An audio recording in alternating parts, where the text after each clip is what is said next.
বিসমিল্লাহির রহমানির রহিম। দেখেই বুঝতে পাচ্ছেন একটা আলু আর হচ্ছে মুরগির তরকারি। তো এটাকে আজকে আমি শিলনোড়ায় বেটে থেতলিয়ে রান্না করব। আসুন দেখা যাক।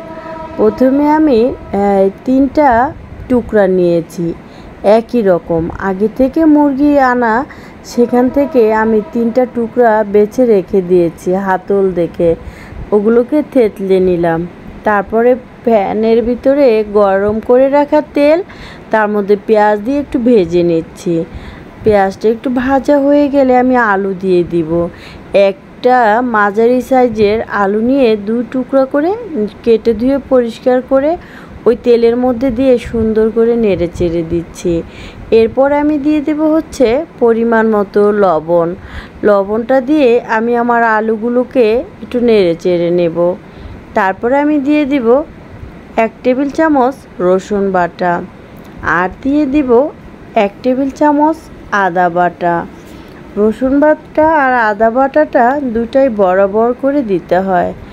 এখন দিয়ে দিচ্ছি 1/2 টেবিল চামচ হলুদের গুঁড়ো আর 2 টেবিল চামচ গুঁড়া মরিচ, আর দিয়ে দিব 1/2 টেবিল চামচ জিরা, আর হলো 1/2 টেবিল চামচ ধনিয়া।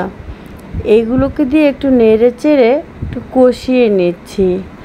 অল্প পরিমাপে একটু পানি দিয়ে দিতে হবে কষানোর মধ্যে। তো দেখেন আমার কালারটা একটু হালকা ভাজা ভাজা হয়ে আসছে।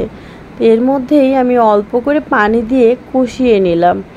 তারপরে দিয়ে দিলাম 3টে তেজপাতার টুকরো আর এলাচ, দিয়েও আমি ভালো করে কষিয়ে নিচ্ছি।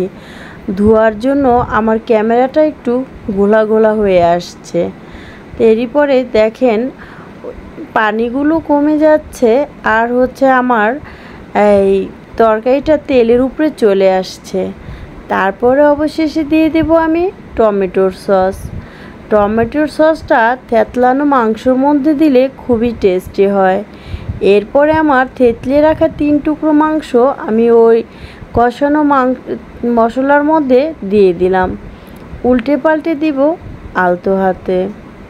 তো আমার মাংসটা দেখেন কত সুন্দর কালার চলে আসছে। তো এরপরে আমি একটু পরপরে নেড়ে চেড়ে দিব, না হলে নিচে লেগে যাবে।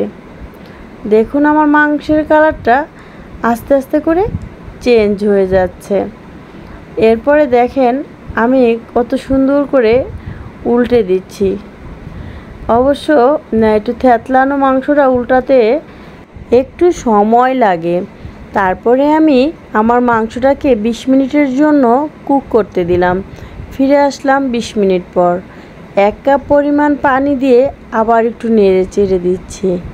দেখুন একটু পরপরেই আমার মাংস থেকে সুন্দর একটা অ্যারোমা বের হয়েছে, আর ধোঁয়াও লাগছে।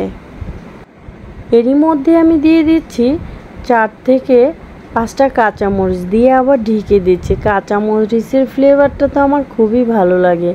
তো দেখুন কত সুন্দর করে আমার রান্নাটা হয়ে গেল।